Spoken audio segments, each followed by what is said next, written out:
Assalamualaikum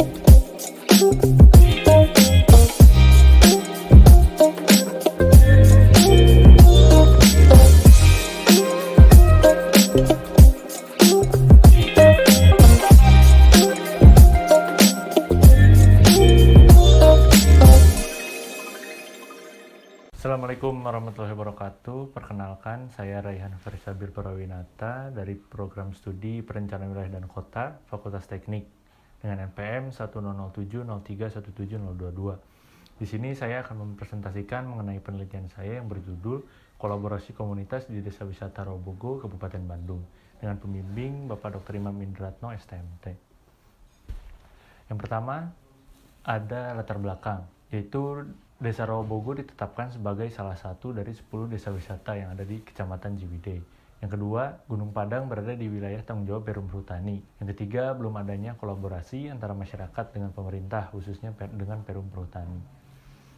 Adapun sasaran dan tujuan, yaitu untuk sasarannya yang pertama mengetahui bentuk dari proses kolaborasi antar pelaku di Desa Rawabogo. Yang kedua, mengetahui makna dari setiap proses komunikasi di dalam kolaborasi antar aktor yang terlibat di Desa Rawabogo. Untuk tujuan penelitian ini yaitu untuk memaknai secara kritis dari proses komunikasi di dalam komunikasi yang terjadi dalam pengembangan Desa Wisata Rawabogo. Adapun untuk manfaat penelitian, yang pertama diharapkan dapat mengetahui makna dari setiap proses komunikasi yang terjadi antar masyarakat. Yang kedua, diharapkan masyarakat Desa Rawabogo dapat menjadi masyarakat yang kolaboratif dan komunikatif. Yang ketiga, diharapkan proses kolaborasi di Desa Rawabogo dapat maksimal. Dan yang keempat, diharapkan dapat memberi rekomendasi dalam pengembangan Desa Wisata Rawabogo. Yang selanjutnya ada metodologi, yaitu pendekatan penelitian yang digunakan dalam penelitian ini yaitu pendekatan perencanaan kolaborasi, di mana pada metodologi ini saya mengadaptasi dari suatu kerangka research ball dari Pakarinen yang dilakukan pada penelitian di 2018. Lalu di sini terdapat kerangka pemikiran dan metode pengumpulan data. Untuk pengumpulan data yang pertama ada observasi dan yang kedua ada dokumen. Lalu selanjutnya untuk peran aktor yang terlibat, di mana untuk peran aktor yang terlibat di sini bentuk dari pemetaan research ball tadi yang saya adaptasi dari Pakarinen. Yang pertama ada dari aktor pemerintahan, yang kedua ada pengelola, yang ketiga masyarakat dan juga komunitas, dan yang keempat ada akademisi.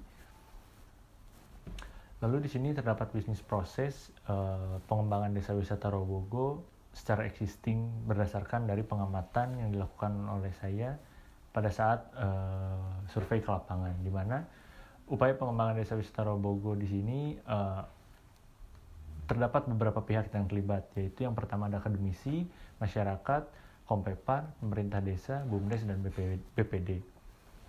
Yang selanjutnya jejaring antar aktor.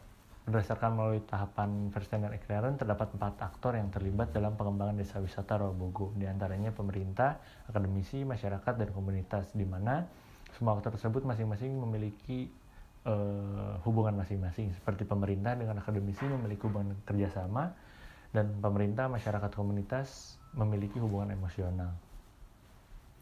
Yang selanjutnya ada kondisi jaring kolaborasi hasil pemaknaan, di mana dari hasil analisis ini didapatkan suatu masalah di dalam kolaborasi tersebut, di mana terdapat permasalahan komunikasi di antara pemerintah desa dengan masyarakat. Hal ini tentunya menjadi hambatan bagi Desa Rawabogo untuk mengembangkan Desa Wisata Rawabogo. Yang selanjutnya, di sini terdapat strategi pengembangan. Strategi pengembangan di sini ditarik berdasarkan hasil pengamatan yang diadaptasi dengan kerangka research ball tadi, di mana dari strategi di sini memiliki keterkaitan, yaitu yang pertama ada keterkaitan antara aktor masyarakat, pemerintah, komunitas, dan akademisi dengan hasil komunikasi yang dijalin. Lalu terdapat proses iklan dan verstehen, lalu terdapat proses pemaknaan dan juga muncul strategi. Lalu ada makna hasil komunikasi dalam perspektif Islam. Yang pertama ada dari Quran Surat Shad ayat 26, dan yang kedua ada Quran Surat Ar-Rod, dan yang ketiga ada Quran Surat Ali Imran. Lalu yang terakhir ada bab kesimpulan dan rekomendasi. Untuk kesimpulan dari penelitian ini yaitu pengembangan desa wisata Robogo membutuhkan anyaman kesepahaman dari setiap stakeholder. Yang kedua, anyaman kesepahaman ini merupakan bentuk dari terintegrasinya kesesuaian persepsi masing-masing stakeholder terkait informasi dan kesadaran dalam pengembangan desa wisata Robogo. Yang ketiga, untuk mengintegrasikan kesepahaman stakeholder dapat dilakukan dengan mengimplementasikan strategi-strategi tadi untuk dikembangkan menjadi desa wisata Robogo. Lalu untuk kelemahan studi, yang pertama kurangnya keterbukaan dalam penyampaian informasi, yang kedua perlunya pendekatan yang lebih terhadap informan, yang ketiga perlu menguasai mengenai segala bentuk informasi, baik itu dokumen, rekaman, dan informasi dalam bentuk apapun. Untuk rekomendasi, yang pertama metode ini dapat menjadi salah satu inovasi dalam pengembangan desa wisata Robogo. Yang kedua, untuk metode ini dapat diaplikasikan dalam pengembangan dengan dari sudut pandang perencanaan wilayah dan kota. Yang ketiga, collective learning dibutuhkan untuk menyatukan kesepahaman antar stakeholder agar memunculkan collaborative learning sehingga kolaborasi lebih optimal. Sekian yang dapat saya sampaikan, semoga dapat bermanfaat. Terima kasih. Wassalamualaikum warahmatullahi wabarakatuh.